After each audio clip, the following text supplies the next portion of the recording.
I never thought I'd be the kind of person to pick up a hitchhiker. I had heard too many stories about the dangers lurking on the roadside. Yet there I was, driving down a desolate stretch of highway late one night, when I spotted him standing by the side of the road. The moon hung low in the sky, casting an eerie glow over the barren landscape. He was a young man, perhaps in his late 20s, wearing a frayed denim jacket and jeans that looked like they had seen better days. His hair was disheveled, and his face bore a wild, unkempt look. As I slowed down, he approached my car with an unsettling grin that didn't quite reach his eyes. Against my better judgment, I unlocked the passenger door, and he climbed in without a word. "Thanks for stopping," he said, his voice rough and gravelly. "I didn't think anyone would pick me up out here." "Not many people do," I replied, keeping my tone neutral, trying to gauge him. "Where are you headed?" "Just a little farther down," he said, waving his hand vaguely. "Just trying to get to a friend's place, you know how it is."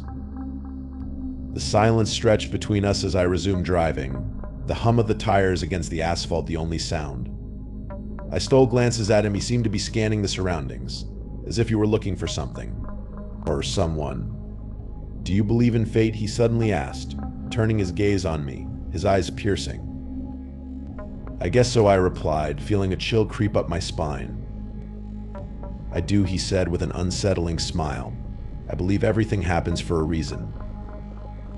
The road was winding now, bordered by thick trees that loomed ominously in the dark. I felt an urge to turn back, but the thought of leaving him stranded out here made me uneasy.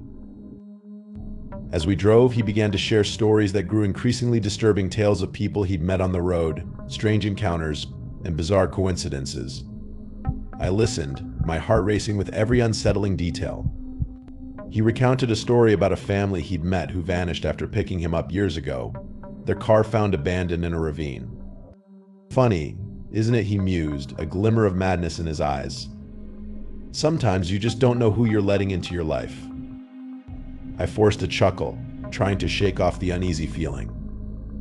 "Yeah, I guess you're right." He leaned in closer, his voice dropping to a whisper. "You're not afraid of me, are you?" "No," I replied, too quickly, realizing how hollow it sounded. As the minutes ticked by, the atmosphere in the car shifted. The temperature seemed to drop, and I felt a wave of dread wash over me. My instincts screamed for me to find a reason to let him out, but I didn't want to provoke him. Suddenly, he reached into his pocket and pulled out a small, worn knife, the blade glinting in the dim light. My heart raced as he examined it, turning it over in his hands. "This little thing has seen a lot of action," he said, his eyes flicking up to meet mine.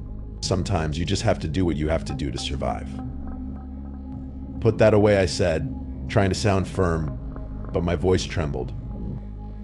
"Relax," he chuckled, an unsettling laughter echoing in the confined space. "I'm not going to hurt you, at least not yet." Panic surged through me as I glanced around for a way to escape. But the road was desolate, surrounded by nothing but trees and darkness. "Do you ever wonder what you would do if you were in a life or death situation?" he asked, tilting his head, a twisted smile creeping across his lips. "What lengths would you go to?" "Look, man, just let me know where to drop you off," I said, trying to keep my voice steady. He leaned back in his seat, still clutching the knife. "You know, I'm not even sure I want to get out yet. There's something about you. Something interesting." My grip on the steering wheel tightened. I needed to think fast. I spotted a dim light in the distance, an old gas station. "All right, I'll drop you off there," I said, my voice firming up.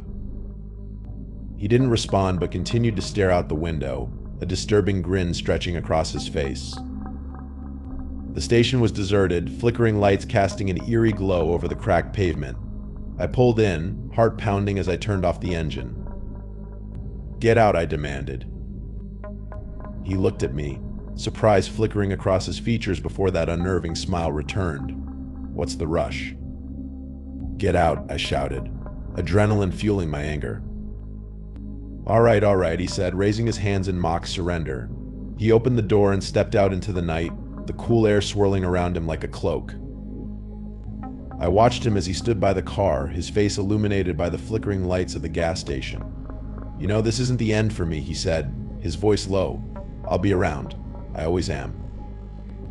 As I turned the key to start the engine, I glanced in the rearview mirror and saw him still standing there, staring at me with those wild eyes.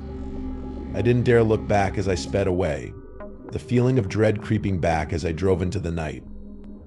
Hours later, as I pulled into my driveway, I felt a sense of relief wash over me. I had escaped whatever darkness he carried.